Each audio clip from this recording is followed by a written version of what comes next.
So I believe our first one was the Great Depression. Is somebody who did the Great Depression want to stand up and just kind of explain to the class what kind of information you put on your slides? Raise your hand if you did the Great Depression. All right, if one of you guys doesn't volunteer, I'm going to call on somebody. Want to do it? For the three causes of the Great Depression, the design shows were over speculation, bank failures, and panic, and small tariff. Vaguely. Over speculation, the stock market crashed because people were buying stocks with credit, basically, and then they were inflating them. Which made like the stocks appear more than they were worth, causing market to crash. And then bank failures, the economy was declining, so everybody was like pulling their money out of the banks. And there was no such thing as like deposit insurance back then, so the banks were like pulling people's money but didn't want to get out before they were paying their loans back. So the bank didn't have as much money as everybody thought they did. So a lot of banks were bankrupt, and people who had money in the bank that didn't get it stuff folded. And then the school holiday tariff was like a high protected tariff that made it hard for American farmers to sell abroad, like other countries and stuff. So that's Yeah. All right, what was another one we had? 2008, 2009, housing crisis or Great Recession. Who all did that one? All right, does one of you guys want to volunteer?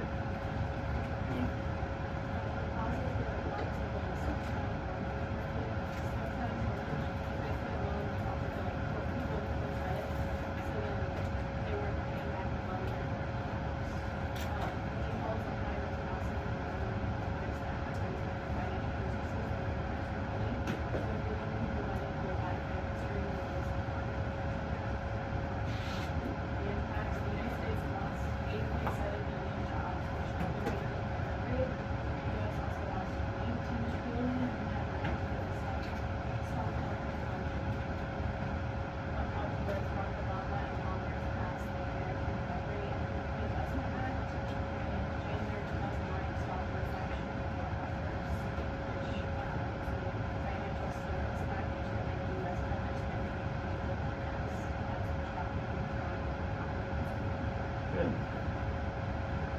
Any of you guys that had that one as well have anything you wanted to add? Good. Yeah, that information's really good. What was another one that we had? Was post World War II one of them? No? You guys remember what the other two were? The oil crisis. Who all did the oil crisis? One of you guys want to volunteer? Should I call on somebody? Just kind of like when Iran was really war, which they had to do OPEC, which is like the corporation that oversees petroleum usage and importation, and they pressed an embargo against the U.S. and the other countries that supply Israel with weapons and mass destruction, and then this expanded to other countries and prevented a huge food shortage.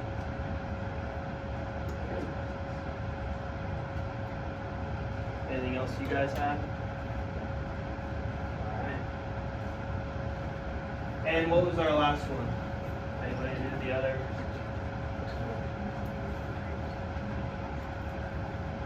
The Great Recession. I believe that was 2008, 2009. And did you do that one? Yeah, you did. You want to tell us what that was? Anyone else do the dot-com bubble? There you go. What you got?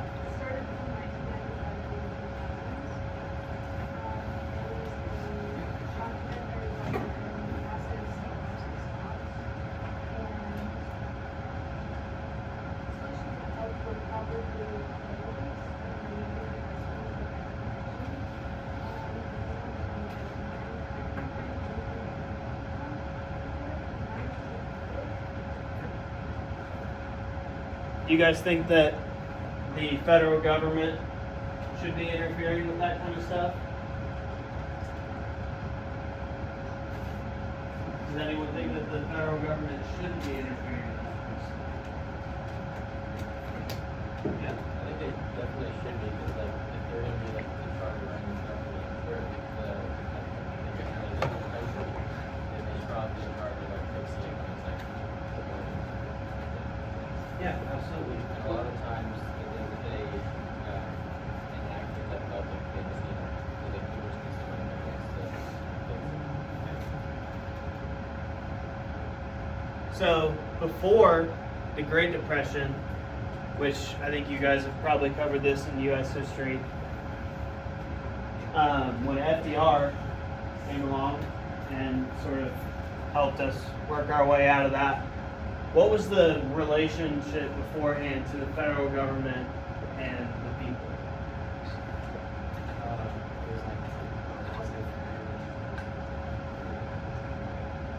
Yeah, absolutely. And what changed?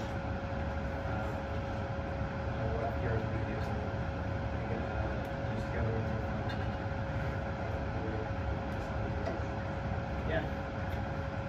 So this kind of stuff, it always almost increases the government's role in the economy, and it has helped us get out of stuff, and then their involvement has sort of stuck around, right? So stuff like Social Security, all of that is results of these sorts of things happening, and then the federal government getting involved, right? All right, you guys put your Chromebooks away. You guys won't need to know all of the little details about each one of these, but I did want you guys to be able to hear some of your classmates' ideas about what happened on the ones that you guys didn't do.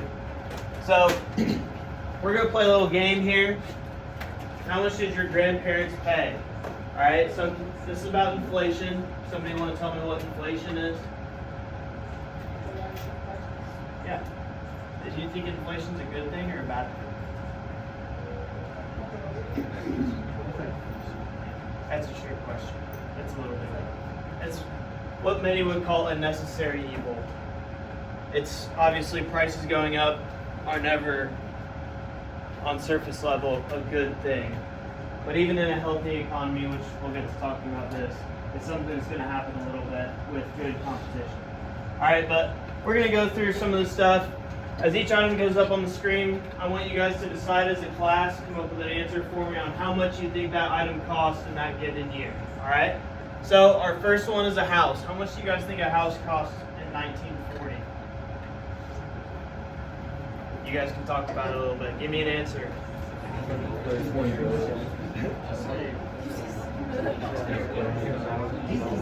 What type of house is talking about? Just your average house. All right, who thinks they got a good answer for me? I heard $2,000. $5,000.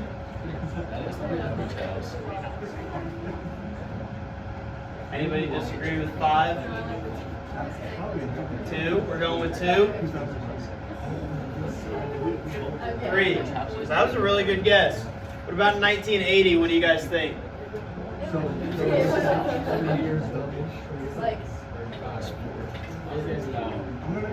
I heard 35. I'm gonna go 24. What do you guys think? I've heard 35, 24, 7. 7,000. 35. All right, 35. Anybody heartily disagree? All right, 47. What happened between 1940 and 1980?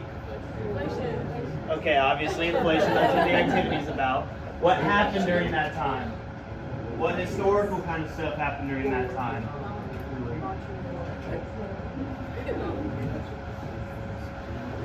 Two wars, right? Almost 3. And the Cold War, all kinds of stuff happened during that time. The more stuff goes on, the more those business cycles that we talked about on Friday, the more that those change due to different things, the more that this is probably going to go up. So what do you guys think it was in 2000? 200?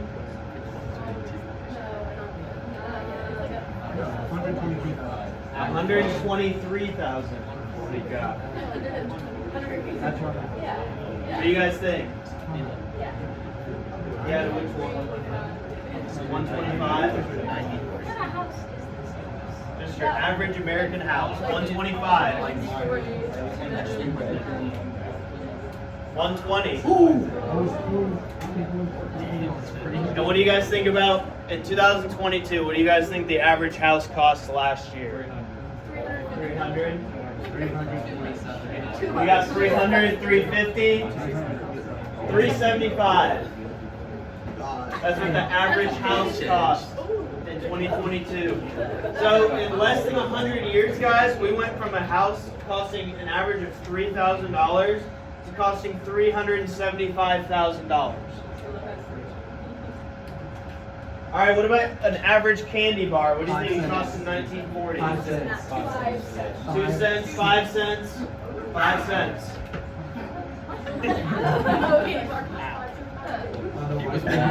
What about 1980? At least $1.20. A dollar? 10 cents. 30 cents. What do you guys think about 2000? A dollar? You guys going with a dollar now? 95 cents? 85 cents. I now like $3. And what do you guys think about 2022? $3. 285. 254. What was that? $1.29?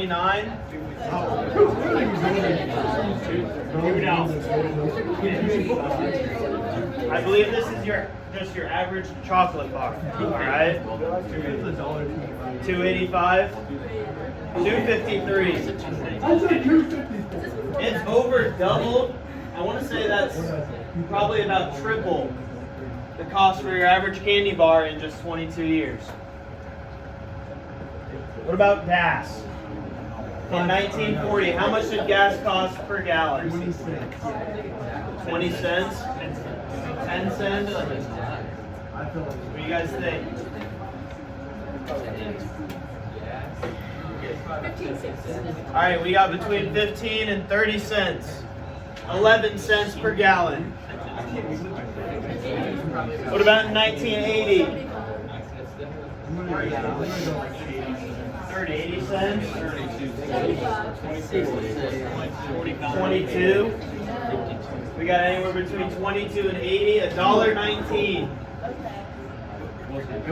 Which one of your historic business cycles fits roughly around this time? The oil crisis, right? What do you think that's going to do to oil prices when there's less oil? Way up. 2000, what do you guys think? $2.19. $2.19, is that what you said? You just totally disagree with his 219, you had to go with 220? $1.50. And then what do you guys think it was in 2022? $8. $8. That's what it felt like probably. $4.50. $3.15. $3.95. That's a huge increase in gas prices, guys, in just 22 years. What kind of trend are you guys seeing? How much does prices change from 1940 to 1980? A lot for every item, right? What about from 1980 to 2000? Not that much, and then from 2000 to 2022? A lot. All right, what about a car? Just your average automobile. $777. $700. $777. I saw that one. $750. Mind you guys, a house at that time was $3,000.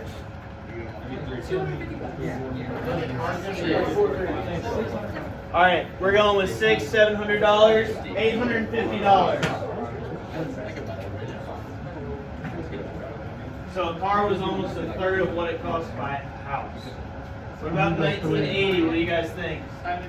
3,460. What was that? How many? 7,000? 25?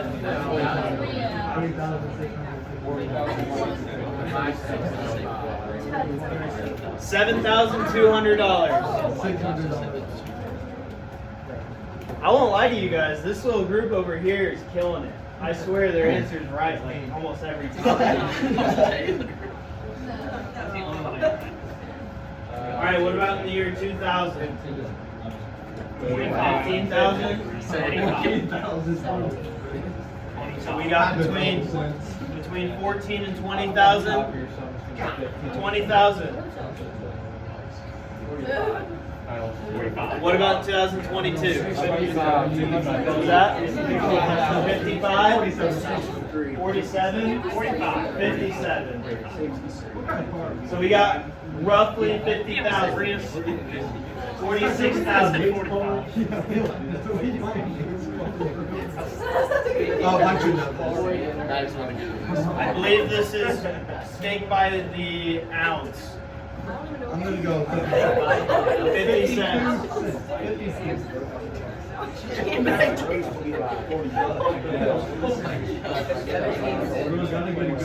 17 cents.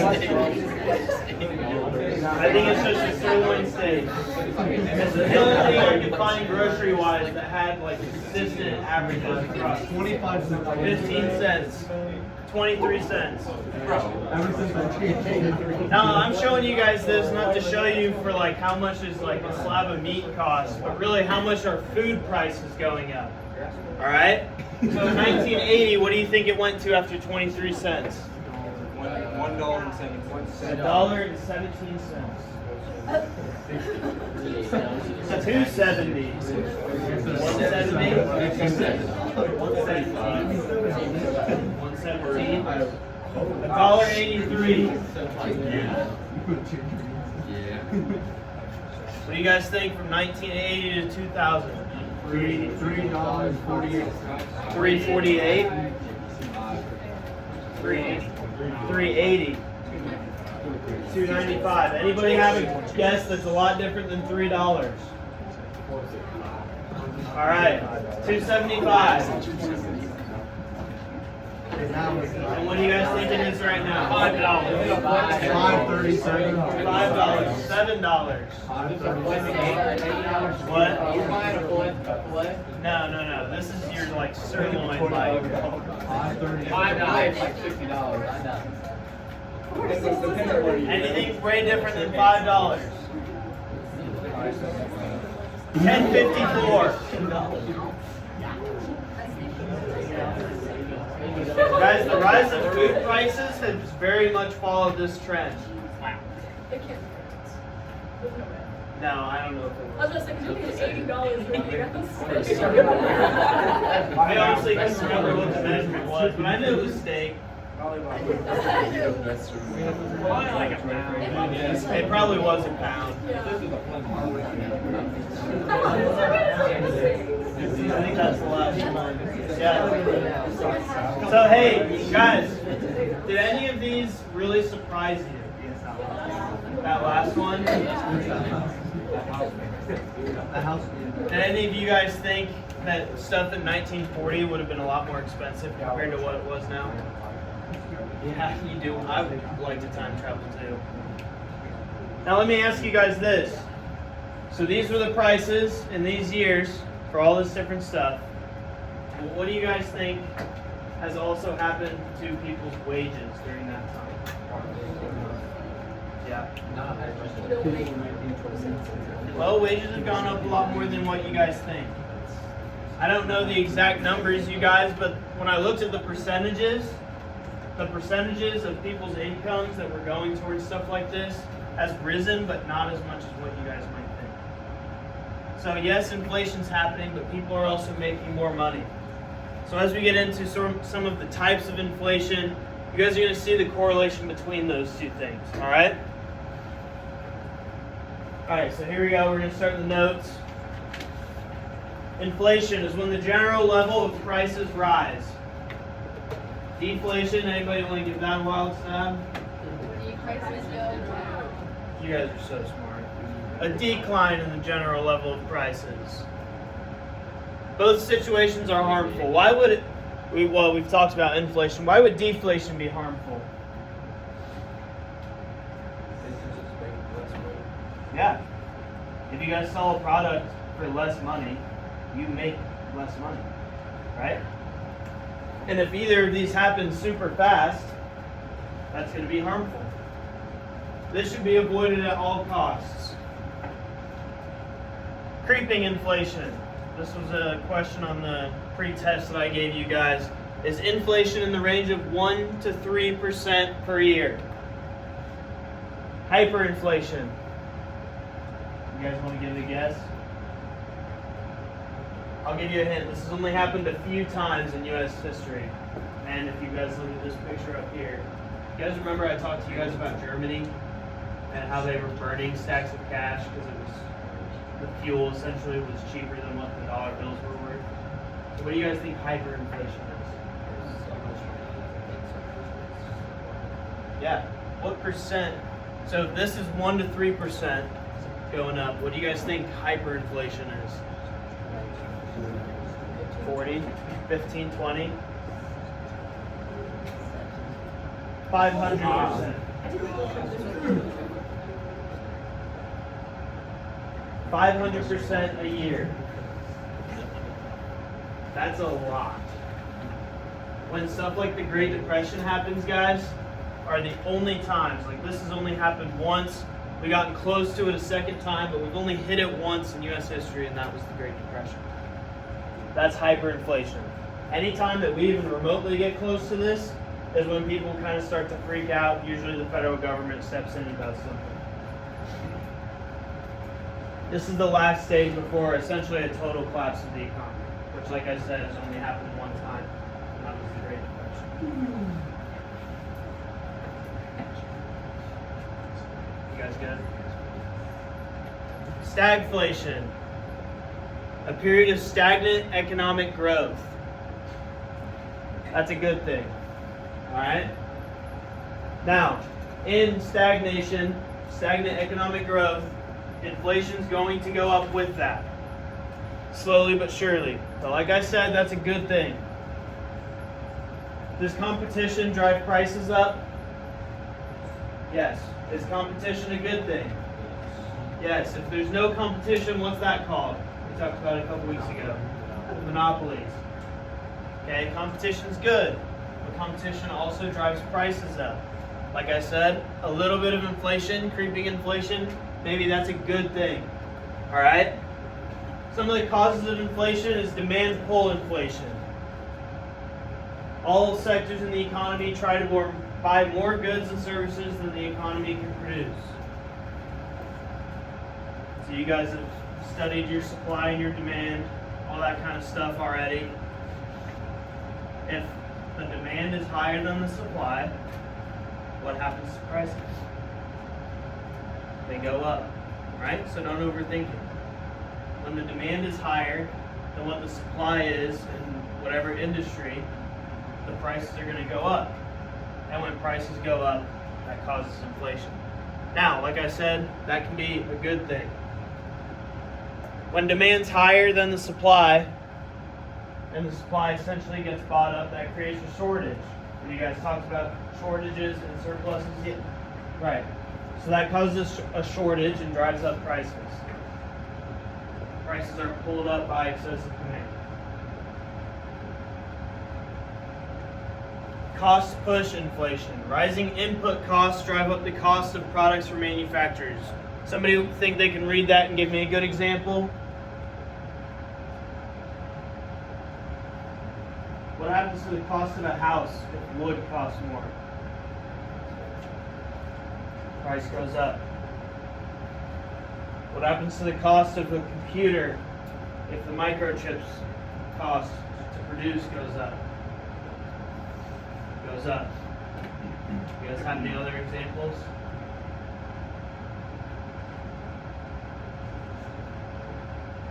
Yeah. Yeah. What about the cost of labor?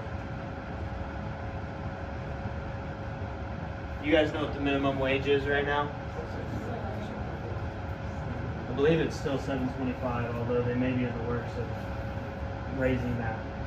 But let me give you guys a scenario here. You guys own a business. Say you own a factory, and you're paying people $7.25 to work in your factory, paying a minimum wage. If that minimum wage doubles to 15, and now all of a sudden you have to pay your whole labor force double what you were paying them before, what are you going to do to the prices of the stuff that you sell from the factory? That's going to go up too. So I'm not saying that raising the minimum wage is a good thing or a bad thing that you guys can figure out on your own. But raising the minimum wage is going to rise the input cost right here. That's going to raise the input cost of labor, the cost of something to produce, and that's going to raise prices. Because as you guys know, manufacturers not just going to sit there and say, well, we'll just keep the price where it is because that's the right thing to do. They don't do that, right? Energy and organized labor. How does energy play a factor in that?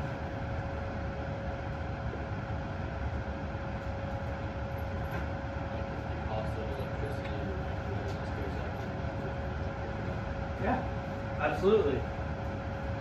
If you guys are running a factory that uses a whole lot of electricity, probably a whole lot of natural gas, a lot of things, natural resource wise. And if the price of those goes up, you raise your prices of the things that you produce. So, do you guys need any of that? Wage price spiral. This is a neutral explanation. So what that means is that essentially this is not necessarily a good or a bad thing. All right? But it's a self-perpetuating spiral of wages and prices. So kind of like we just talked about, if wages go up, if you have to pay people more, what happens to prices? They go up. If prices go up, so if, say, the cost to buy a house goes up, what do you think people want when it comes to being paid? They want to get paid more. So then they can organize in things like labor unions and they get paid more. And then what happens when they get paid more? Prices go up. So it's this spiral. It's one thing causing another over and over and over again. And then excessive monetary growth. This is the most popular explanation, and that is that the money supply grows faster than the GDP. So how many of you guys at some point have asked, especially when maybe talking about the national debt, right? We're in trillions of dollars of debt. How many of you guys have been like, well, just print more money and pay it off? Right? At least when you were younger, maybe you were like, that makes sense. Let me give you guys an example. Do any of you guys collect sports cards? Or any collectibles of any kind, really? What do you collect?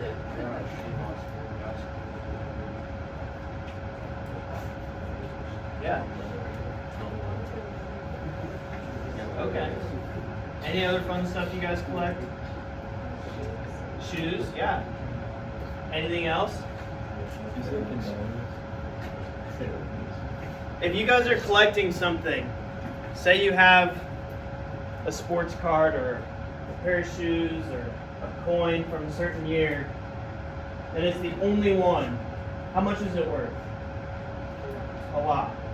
Now say that they made 500 more of that same thing. How much is it going to be worth? Much less. It's the same way with money.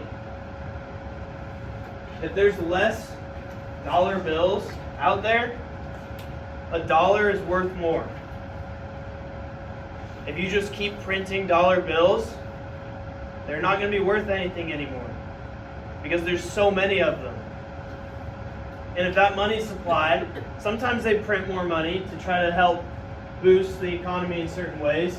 But if they do that faster than the way that our GDP is growing, essentially if they are making money faster than what that money is actually worth, That's going to make inflation go up.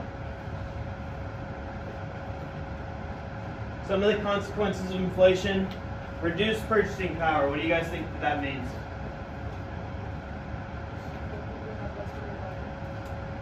Yeah. The money you have, you can't purchase as much with it. If you guys think back to the beginning, if you guys had $10,000 in 1940, you could buy all kinds of stuff. Right? You could buy like 3 houses. If you had $10,000 in 2022, you could buy a fourth of a car. You could buy like the driver's seat and the wheel underneath it, and that's it. Your purchasing power with the money that you have has gone down. That's a consequence of inflation. Distorted spending patterns. Oops. What do you guys think that means?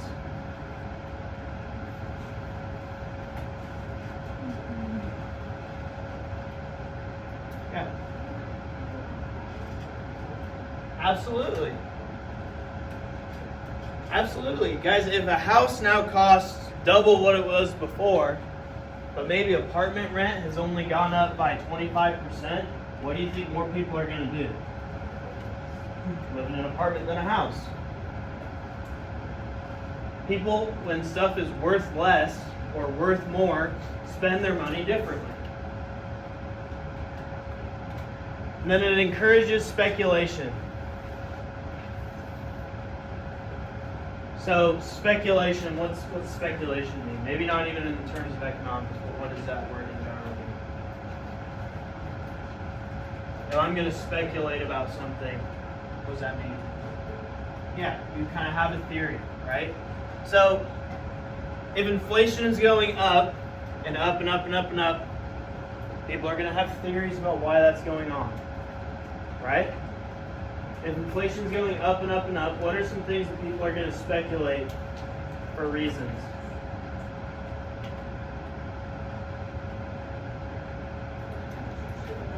The government. So do you guys think that affects the world and the country that we live in when it comes to like a national election? Absolutely it does. So as inflation goes up, guys, that's going to affect so many more areas than just economics. Distorted distribution of income. What does that mean? Don't overthink it. Absolutely. In the Great Depression, how many of you guys have ever seen... Oh no. What's the movie? What's the black and white Christmas movie, you guys? It's a Wonderful Life. Thank you. How many of you guys have ever seen It's a Wonderful Life? Yeah. So, in that movie, if you guys didn't know, that takes place during the Great Depression.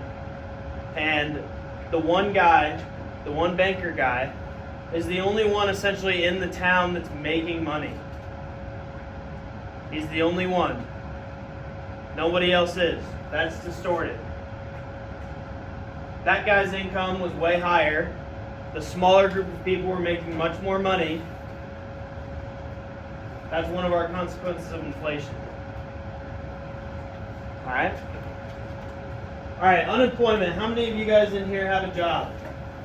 Well, before I go to that, do any of you guys need notes that we just covered? Need me to go back to anything? Okay. How many of you guys have a job? How many of you guys have ever had a job? Most of us, okay? So, one of the questions on your test was, who is part of unemployment? So who do you guys think is the first group that's part of what we would call the civilian labor force? What was that? Yeah. But not 16 to 18, 16 and what? And older. Ages 16 and older. If you guys are 16 and you're not looking for a job, are you part of the civilian labor force? No. You have to be 16 and older, you have to have a job, or you have to be actively looking for a job. All right? That's your civilian labor force. Is there like a, even like a monetary on how often or you gonna say like, oh, tell me this? That is a way they can get fairly sketchy. Like during COVID, they were giving people unemployment checks. Unemployment checks were a really good thing because, as we'll get to, unemployment was through the roof during that time. But to get unemployment checks, you had to prove that you were actively looking for a job. There are ways to show that you are actively looking for a job without actively looking for a job. Okay, and I'm not saying that even the majority or even a large number of people were doing that, but there were people who were. Okay, so that's where this can kind of get down in the weeds a little bit. Also, if you guys are looking for a job, say like a summer job, you're not working full time, you're not a part of this. Alright? How do you guys think they calculate stuff like this? Taxes, absolutely. Any other ways? What was that? Census. They sample different groups of people, try to apply it, right? Like, how many of you guys have ever had a government employee come up to you and say, hey, are you 16 and older, and are you actively looking for a job, or do you have a job? Right? None of you. It doesn't happen. But you do things like fill out your taxes. You do things, well, your parents do things probably like take a census. That kind of stuff is what gets us these numbers. Unemployed people are people available for work who have made an effort to find a job. So say you start a company and it goes through the roof and you're doing so well, and at 50 years old you're like, I'm going to retire. Are you part of unemployed because you don't have a job? No. Why not?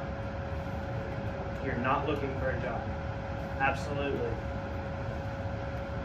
The unemployment rate then is all of the people who are unemployed, so people who are actively looking for a job, and what percent of the civilian labor force are people that are unemployed.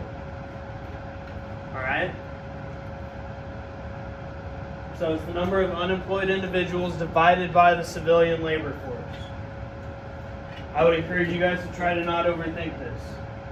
As long as you know what those two terms are and what kind of people would be included in each group, what percent of the people who are working or wanting to be working are not working? Alright? Don't overthink it. This is a chart of the unemployment rate since the year 2000. What do you guys notice here?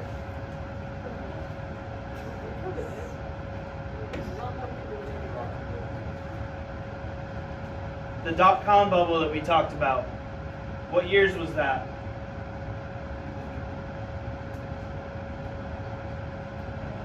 $1999 to early 2000s. What happens right here? Spike up. What happened in 2008, 2009? Housing crisis, Great Recession. What happens right here? April 2008. Spike. And then obviously what happens in March, April 2020? Oh, and there it goes. Shoots up.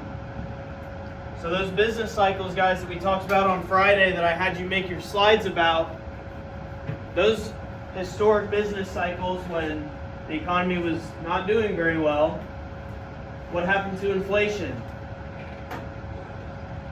It went up. And what happened to the unemployment? It went up. Okay, so all of these concepts kind of tie in together. Alright? Anything else you guys noticed during this? Is it a steady line? No. It goes like this. Right? And when we talked about GDP, did we say that GDP was a steady line? No. When you guys look at your stocks, do your stocks go up or down at a just a flat rate? No. What do they do almost by the minute, you guys? Up and down, up and down, up and down. That's what happens in economics.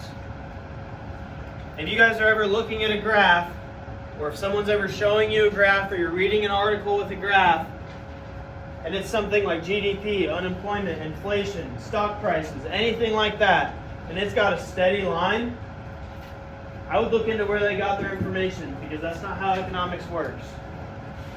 Alright? So, you guys are probably about out of here, right? Alright, so you guys are good to go. You can pack up. We'll finish these notes later. Alright? If you guys don't have anything filled out, if you missed something, don't worry about it. We can go back to it later.